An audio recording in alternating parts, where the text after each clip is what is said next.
Welcome to Hello Chaos, the weekly podcast exploring the chaotic and messy lives and minds of founders, entrepreneurs, and innovators. Each week, I have the privilege to speak with founders across the spectrum, founders from different industries at various stages, from startups to mature businesses of all shapes and sizes.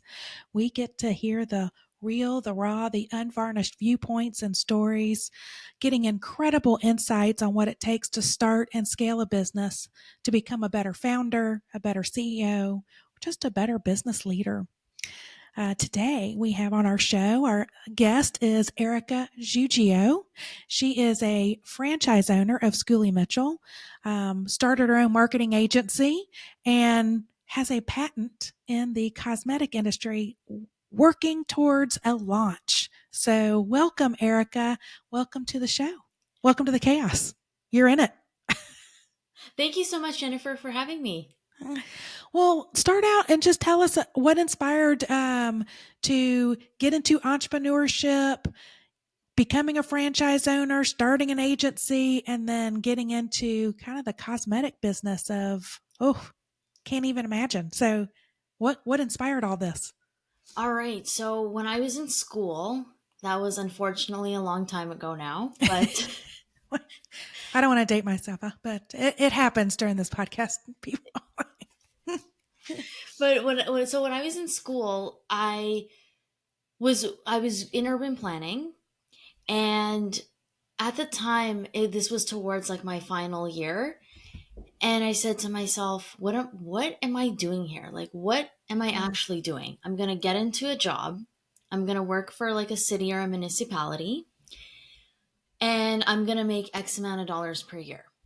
And there was something unsettling about that. And I wanted to do something more and bigger and greater. And I wanted more power. Yeah. Hence, I read my first book called Invent It, Bank It, Sell It by Lori Greiner, one of the ones from Shark Tank. Yeah. And she said the easiest thing to do is look around your house and find something that is a problem. Ah. And I said, okay. And she goes, that's how you're going to create business solutions. Hence, one day I was putting on makeup and I was washing them, and I said, I just spent $90 on this makeup brush. What's going on here? Like, why did the wood, like the handle, detach from the metal piece in the middle? And then you put it back on, and then when you're applying, let's say, a blush, it kind of like wobbles a little bit because now like the Yeah. glue gets undone. And I said to myself, that's it. That's what I'm going to do. And that was the very beginning of what I thought was going to be easy, but had a lot of challenges along the way. Product Especially, development is like, yeah, it is I think so much harder than a lot of people realize. Any kind of product development, whether you're in, food, beverage, cosmetic, packaging, like a hard, um, tangible product. I mean, it is, like we work in B2B a lot. So, tires and cars. And I mean, it is very difficult no matter how small the brush or how, if it's a car, it's a lot more work that goes into it. What was your aha moments through that journey? I would say my aha moments, because there was a lot of steps along the way, is just every time I hit a new milestone. Ah, So, for example, when I did the search and then I found out that I didn't have a lot of competition. I had a little bit of competition. I was like, perfect. I know that there's a market out there. So that means yeah, that someone had did market research prior. And then every time I would go back to the patent offices in Canada and the US, I get a little discouraged because they would say, listen, like you're gonna go back and forth a lot. But every time we would go back yeah. and forth, it just meant that they were looking at it. So that was, I would say, Oh, that's a good insight. yeah, yeah, yeah, yeah. Um, so what was so? Uh, where are you in the process now? Are you? I mean, you've filed a patent. You have it issued. Now it's okay. I got to go to market. Is this where the agency came into play? Yes. And actually, I went back to school again Ah, Because this is where, and going back to your last question about the aha moment, I yeah. realized, what am I doing? I don't know anything. There's so much to learn here. And I was 21. Ah, I had an urban planning background, went back to school, learned a whole bunch of things about marketing, and I figured if you're in that space, then you're going to start connecting with more and more people. yeah. Hence, oh, and then the pandemic came to top it all off. So that's when I started the agency, and I started learning, okay, like this is how I'm really going to get this out to market. And I Yeah. failed a lot through that time.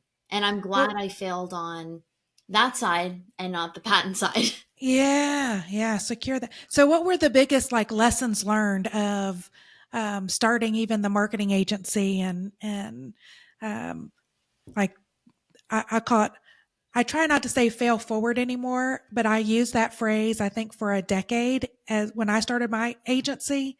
Now I just go, no, no, it's just lessons. Like it's just lessons learned. No more failure is not in my vocabulary anymore. I'm not going to put it in there. but but I feel you. What were your biggest lessons? Three things: charge what you want to charge, Hmm. and don't go for the cheapest and the very bottom line, because people will drive you crazy. Yeah. If you have a social media package that's $500, and you're just trying to get testimonials out there and start getting into the space, but Right. that particular package, for the value it's worth, everyone else is charging 15. The people that are going to end up coming to you are also small businesses. Nothing wrong with that. Right. And startups, but when people are in startup mode, sometimes they micromanage. Yes. And you cannot scale when people micromanage. It is a disaster. Yeah. I just wrote a post on this. I think I just posted it on LinkedIn and Facebook, whatever. It was everybody's a marketer until it's time to market. It Yeah. was my post. And because yeah, I mean I've been in marketing for 30 years, and it's you get in there, it's like they hired an agency, and you're right, no matter if you're a small business or you're a big business, um, they're all the same amount of time. And sometimes small businesses take way more time and energy. So when people are like, can I get a small business package? Thinking that it's I'm like, actually, our small business package sometimes is priced a little bit higher. Uh, not every time, but it's like, uh, you're not, you're not going to save us time. Like it's not, you have to do a lot more hand holding, a lot more education, and you do have less experienced people. And that was my post, was like the CEO's like, oh, my nephew just got took a marketing class, or my daughter's in she does her own social, I think she should do mine. You get all of that, and it's like, or our CFO just read a book on storytelling, and then you're sitting around a room with a lot of people with a lot of uninformed opinions. Or let's see, I did write one because we did have a client mention the other day of, shouldn't we go and survey what your audience, what your customers actually want and think before you make some decisions? Oh no, why would I want to do that? I'll just make the decision, and then we'll survey afterwards, and then I'll just manage the complaints from there. And we're like, that's not how that's supposed to work. That's anyway. Sorry. No, no, and I, Go I on. love What are that. some other? Yeah, those are really good lessons. But you're right. Of um, charge what you like. Know your value. Know your worth. We've heard that from so many founders. Of price it. Like make sure you know what's like. If you're going to do an hourly rate, know how to mathematically calculate that hourly rate that covers your overhead, your expenses, and so that you actually make money. Um, and you've got to include some padding, because if you charge a $50 hourly rate, but yet all your overhead is actually ends up being like $85 an hour, well, then you lose money every time you touch that client. Um, so yeah, the calculations, the math doesn't math. Is that? Yes, this is where the girl math does not exist. Like it's That's right. you got to do That's, the actual math. that's right. Must do the math. What were some of the other lessons learned? I would say hire and fire fast. Yeah, it's so hard. It's So- you know what? It's hard, but I've learned within that things that I made mistakes in myself on Mm, what to look for, certain characteristics on what not to look for. What I've noticed, and even in myself, even when I've worked for people in the past, you'll see on resume on like job postings an entrepreneurial spirit. mm-hmm. And we can't expect people to think like us at the rate that we're going to pay them. Yeah, They're not going to, answer calls at 8 o'clock at night. And not that I expected that, but that was the first thing. I expected them to have like a goal and ambition and to go. And mm-hmm. I did not know how to channel that Right. with them. And how do we get them motivated? I say that's the first thing. Second thing, I would do differently this time because now there's a lot of marketers out there. Yeah, But instead of asking questions in an interview and saying, like, what are your strengths? What are your weaknesses? Like, let's go right. over your skills and portfolio. I'm going to pitch to them this time Ah, and say, here's why you should work for me and do it all in one shot. If they're interested, then they'll come back and then you have like a smaller interview. yeah. But that's another piece. And then also in the hiring and firing stage, I would still try to create as much a motivation as I could and, kind of filter them out pretty quickly. But you got to give them a chance as well. But Yeah. some people, I think within a month, you have to say, Oh, like, within 30 days, you really do know. By yeah, 90 days, yeah, yeah. it should be a. Those are lessons that we've all had to learn so well. Chandler's like, yeah, Jennifer, chip chop. Um, what what do you feel like has been the most rewarding part of your journey? I think the most rewarding for me is the fact that during the pandemic, I started a business when everything was just going to shits. Like everything around us was just going to shit. And just trying to keep your head above water. I think Yeah, that's the first and I'd say biggest thing that I'm proud of. And I'd say the second thing is, like how many people have patents at 21? yeah, that's impressive. How was that process, by the way? What did you have to do to I mean, were you just at the library going, how, like, did you seek out resources in your community? How did you know even to how to go through that process to um, i- put all the things together to put to issue or to submit the patent? What was that process like?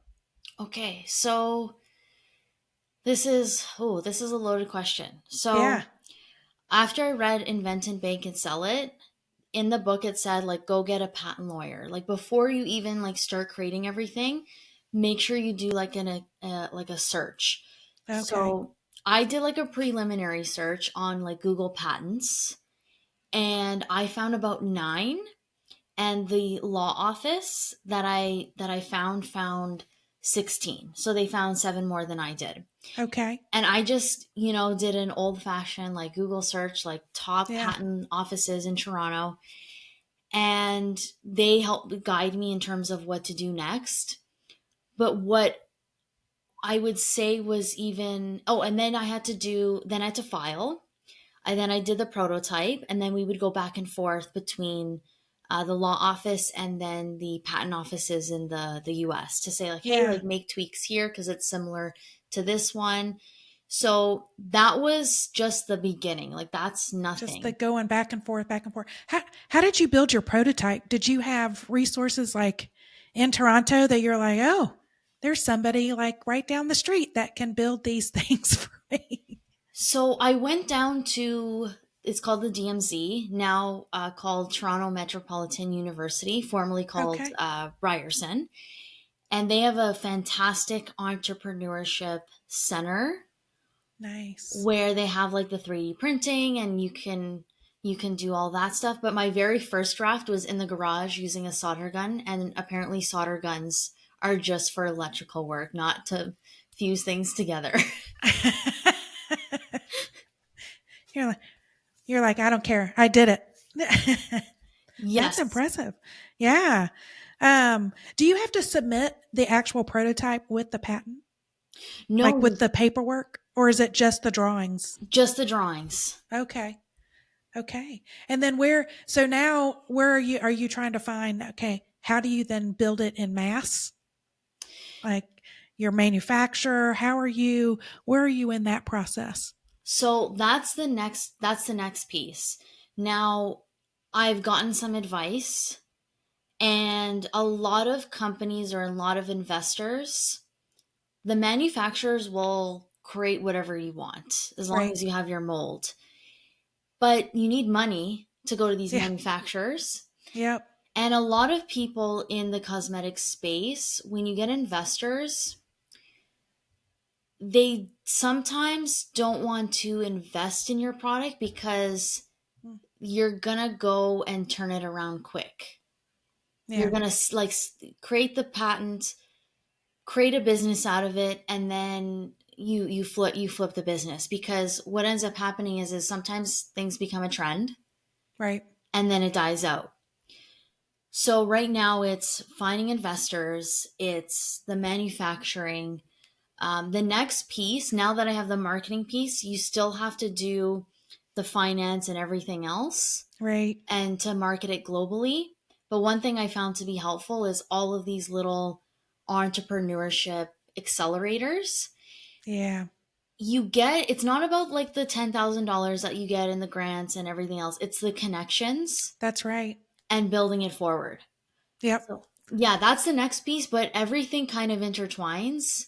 And sometimes you don't know which piece of the Jenga to take out first. So that's the next stage. You're in the chaos right now. You are completely in the chaos. Well, yes, if you haven't done an accelerator, do an accelerator, an incubator. I'm a coach for one in our community, and I sponsor another one in our community. So we're highly involved in that. Um, it's so rewarding. I mean, for me as a coach, but also just to see people that come in there, and even with some of them are coming in with a post-it note of a scratch of an idea, and you get so many resources that are um, just circling around you and wanting to support. And I think that's what you find in the entrepreneurial community. And I'm sure, Erika, you've seen that too. Entrepreneurs want to help other entrepreneurs. It is a weird phenomenon. You don't see that as much like in the corporate business environment unless you have like an entrepreneurial spirit, but it's like off the charts when it comes to entrepreneurs and innovators want to help other entrepreneurs and innovators. It is the most wonderful benefit of kind of entering into this ecosystem. Absolutely. And you're absolutely right about the corporate piece as well. Nobody's that motivated, or Mm-mm. I don't want to say wants you to move forward, because that's not the right way to Yeah, say it, but you are a little bit in competition with each other. But when you're on the entrepreneurship side, that's your baby, that's your passion. right, right. And you'll find you'll have people that will give. They're so giving with their time. You know, you could send out, 100 emails to go, I just want to buy a cup of coffee. The people that will respond back are the entrepreneurs almost immediately and go, let's do it. Sure. Let's have that cup of coffee. Um, I don't, yeah, that's what we've heard from a lot, but that's been my experience too. And I think it's a wonderful mindset. um, to have. So, Absolutely. so what do you think has been the most challenging part of your journey? Was it starting the marketing agency? Was it the patent? And kind of you're in that middle of that chaos of like, how do I go to market with this product? Or is it you bought a franchise? Like what? Talk about that. Like what's been the biggest challenge? So I would say a challenge from now from the marketing agency to Schoolie Mitchell, the franchise. Yeah. What I've learned is also when you're starting a business from scratch, you have to create processes and systems in place. Yep. And sometimes it's better just to have a turnkey solution Mm-hmm. where you can go in, those are done for you, and all you have to focus on is a few elements. So on that side, it's the accounting, it's sales, and just making connections and making sure that, of course, like at the end of the day, they're getting what you promise them. Right. So that's where I made that transition there. But I would say like the biggest challenge and why I've gone from like the patent to the marketing agency to now a business where it's turnkey is balance. And Mm. I've been so unbalanced for quite a long time. Talk about that. What do you mean? So you talked about entrepreneurship Mm-hmm. and how we all come together. And there's a Yeah. reason why we all come together. Sometimes it can be a lonely place. Like Yeah. when I was 21, who's creating a patent at 21? Who's everyone's still partying. Everyone's like, Right. in the downtown core going to They're like, clubs. Erika, come out. You're like, I've got to focus. I got a plan. Yeah, exactly, exactly. So you got to find it's like making new friends again. You got to find That's people right. that align with those particular goals. But when you're in that space, you're not working a 9 to 5 job anymore. Right. You're working 24/7. And what I learned throughout that whole process is you got to find balance. And I started doing some like biohacking Hmm. elements to it. And then it really started to pick up and actually work. What's biohacking? I don't So, think I've heard that term. bio, Chandler's like, you haven't heard that term? Are you crazy? so biohacking is basically, again, like systems and processes and habits that you Okay. create for yourself that allow you Huh? to work and be more productive without burning out. So you'll Oh, see okay. like those people do like cold plunges and then they go in the Okay. sauna. So Yeah. yeah, so So there's certain what's yours? What is your routine?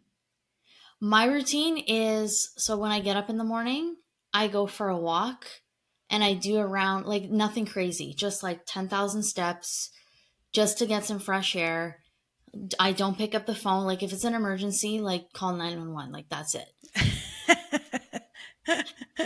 And then I just sit down, I have a coffee, I write down what I want to achieve personally, professionally, Hmm. and I get it done. And then what I'll do is I'll go to let's say like a sauna once a week. I don't do the cold plunges, that's too cold for me. I'm in Canada. Yeah. Cold is enough. I can't do it. I'm a hot salt bath person once a week. That's Is my it's my Sunday routine of I got to do this. But I getting in the cold is just getting out of the tub. That's as much cold as I can do. it, I'm Jennifer, I'm with you. I'm with I you. can't do it. But a sauna, yeah. And are you doing like the wet sauna? Or are you doing? I go once a week to a red light sauna. Um, is is that what you do? I'm just The curious. the sauna I have has the red light and then they have a steam room with eucalyptus. So I go back Dream. and forth. Yeah, it's so dreamy. And then I started taking supplements from Bulletproof Labs and that really helped, especially for focus. So throughout I What are didn't you even know taking? this. Sorry? Yeah. What are you taking? I'm taking lion's mane. Ooh, I take a lot of Chandler's all vitamin interested in E. this. Okay, lion's mane. I'm taking notes because I'm I don't take pills. I do liquids, droplets, gummies, teas, powders. I'm not a pill taker. I don't do that very well, but I have been into like a supplement game the last year, and juicing. That's been Chandler's laughing because I bring all these weird juices into the office. Um, yeah. So, okay. Lion's mane. Clearly I need it for focus. And oh, by the way, I'm not good with pills either. I have to literally open them up and then Oh, I shoot them back with water. oh my goodness. I can't even do that. I would have to like, ah, but if it comes in a liquid form, I'm all in that. Um, Vitamin D does. You can get yes, that and your omega that's what I. 3s. Yeah, that's what I do. The vitamin D and the K3. I have that in liquid. I take that twice a day. It's my it's my jam, Nice. and it doesn't taste bad. So, um, well, okay. So if what other routines do you do? I mean that's wonderful. I aspire to be that way. I have more week. I need to get in more daily rituals. I have more weekly rituals, but it's a 2025. I need to adopt. I try to adopt a habit every quarter.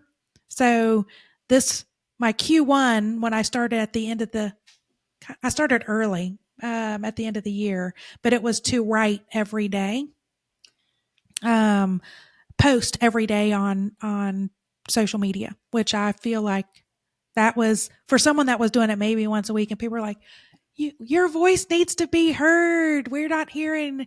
And sometimes it'd be like, I think last year, I think I might have posted on LinkedIn.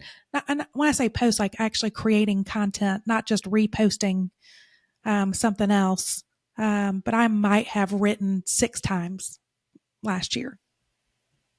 But this year was I need to write every day and express myself and get my expertise out there, and I've done it like every day.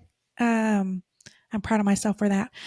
And a couple of years ago, one of my quarterly adoptions was similar to you said that you write like in the morning. I write every night before I go to bed. It's a de-stressor.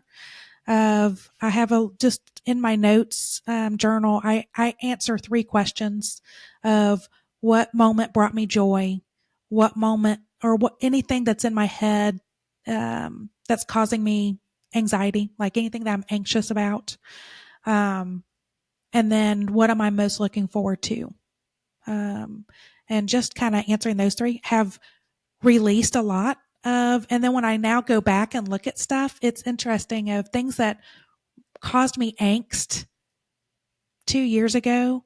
It's like I don't even. So it's also just it's created more self confidence and expanded my mindset um, very differently. So that was one of my quarterly adoptions of. I have this little like 641 um, theory for the year of adopt a new habit every quarter. So, like I said, this quarter I'm thinking about what do I need to adopt for my next quarter. It might need to be walking every day. I need to do something daily, posting daily. I should do something daily. So I was like trying to think of what's going to be my next habit that I start adopting. Because once you adopt it, like, and you do it for a whole quarter, they stick with you. Every habit that I've adopted over the last couple of years, they've become new habits, and good habits to a routine. But that's kind of my 4 adoptions of habits. The 6 is create 6 mini adventures um, in the year, trying to space them out like every other month, do something different with the kids, or maybe something I've not done before, but just do 6 mini adventures, day trips, weekend trips, just real short. And then define and have like one defining like epic thing for the year. So is that like a big family trip, or like this year I'm working on a book that's like my big epic thing for the year. Last year was a family trip. But yeah, what's going to be a redefining moment that sets the year. So when I look back and go, 2025 was X. Um, that's my 641 rule. I'll join you on the big trip as long as you're Yeah. paying. Okay. So if we met like a year from now, Erika, and I'm going to come up to Toronto because I've never been. It's on my bucket list to come visit. If I showed up next February, what would we be celebrating? Oh, that's a great question. Um, I'll be honest, if you come to Canada in February, you got to go to Quebec. Oh Toronto's yeah. kind of dead like January, February. If you go to Quebec, they have like a huge festival called Baume de Neige, and I'm probably not even saying the French words correctly, but it's Bon like this dimanche. huge festival with like ice castles and Oh, yeah, it's and you can get like your typical like Canadian staples like your poutine, your the maple syrup like rolled up on a so stick. that needs to be an adventure I need to plan for. Yeah. All Yeah, but I right. would say like if you did come to Toronto, you probably would want to go to Blue Mountain, which is like an hour away from here because they have skiing, they have like a Ah, whole it's like a little like a Switzerland village that they tried ah. to replicate. But I would say there's for February, it's a little for activities, it's a little difficult. I'll be Well, cold. honest. Well, okay. So what would we be celebrating you for? Um, We're gonna toast a celebration of some milestone. What is it? ooh, I would say that I hit seven figures on the Schoolie Mitchell side. Nice, nice. We're gonna manifest it. See, we're putting it out there. And I want to just like you, maybe I'm gonna write it down today, but I do want to create a book as well. There you So go. maybe by then it'll be done. I don't know. I, it might be. Yeah, we can do it. We'll celebrate that.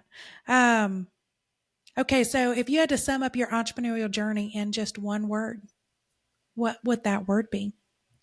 I would say growth. Growth. And because entrepreneurship is you never stop learning, you never Yeah, stop growing, and once you stop growing, you're finished. Like that's right. You just have to have a growth mindset. I always say, kind of, and Chandler's heard this 1,000 times, but it's my lesson that I try to tell all new entrepreneurs or anybody I coach. You have to get in a growth mindset. You've got to learn, unlearn, relearn, rinse and repeat. It is a continuous cycle. But a lot of times you have to unlearn things that you thought, oh, I thought that's the way it was done. No, not in this industry. Or, yeah, so it's a lot of learning, unlearning, relearning um, to really have that growth mindset. So I love that. That's great. And then if you had to look at the next chapter in your journey, what word would describe that chapter? I'm gonna say adaptable. It's a good word. And with all of this growth, you do have to be adaptable. Yeah. And through my entrepreneurial journey so far, I feel like I've gone through a really bad storm. Yeah. And not just me, but a lot of people. You It had, feels like it a lot of times. Yeah. and I would say post pandemic or during the pandemic, it felt like you were in a stage 5 Hurricane Katrina. And now when I've gone through that experience, when I think about even what's to come, there's a lot of politics going on right now about like tariffs between like Canada and the US, and it's Right. and you have to, and this is going to be another, if it does go through, this is going to be another storm for both sides.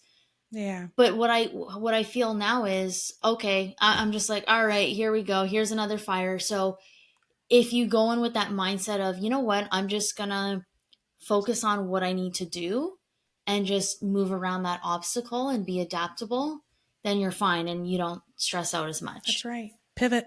Yeah. You got to learn to pivot. Absolutely. Um, Well, this was fantastic. I loved hearing your story. What's the best piece of advice you have received from people that have been around you, helping you through this journey?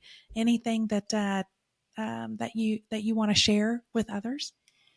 Yes, it takes discipline to become an entrepreneur. You don't need any, I don't want to say real talent, but you can always hire those people out. That's right. And as long as you're doing the time for the crime, you will get there. And if you don't get there with that business, you'll get there with another business. That's right. And this is not, going through university or college and you have to get like an 85. And once you get a high GPA, like you're in this great job. When you're the C student that hires the A students. Right. Oh, that's a good point. That's right. I love it. Um, God, this was so good. I enjoyed the conversation, Erica. Before we go, where can people find more information about you, or Schoolie Mitchell, about what you offer, or where do you want them to find out? Like, how can they help you with your patent journey, your cosmetic beauty product? So you guys can reach me at on LinkedIn. So Erika Giuggio, and my last name is a little difficult, but it's Giuggio.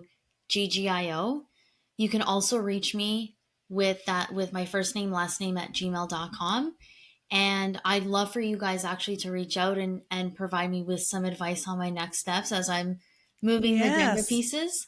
And for anyone else starting the journey as well, reach out to me. I can share like where I went to get a patent, some of my mistakes, more of my mistakes, my wins, all of that stuff.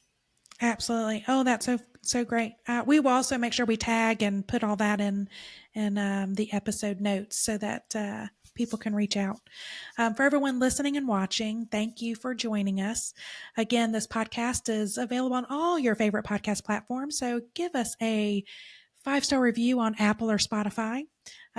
Share this great content and help us build a more connected entrepreneurial community. Hello Chaos is one of the many resources brought to you by Orange Whip. That is Orange Whip, WIP for work in progress, because that's what we are. Orange Whip is a multimedia company dedicated to serving founders and entrepreneurs in affiliate cities. We're in 3 South Carolina markets today, looking to expand to other cities.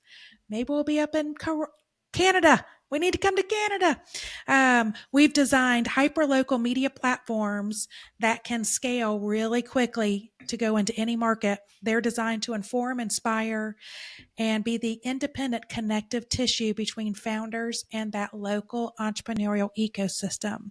From fresh and engaging stories, those local stories, we do curated calendars. So founders only have to go to one place to find all the networking and all the incubator, accelerator, grant deadlines, any events they need to be aware of in that local market. We also produce dynamic resource directory and roadmaps. So again, it's a one-stop place content hub for founders. We've done all that hard work. If you'd like to be a guest on our podcast or support us, send us an email to hello@orangewhip.com. And thank you for tuning in to Hello Chaos. It is where aha meets oh shit. And we'll see you again next week.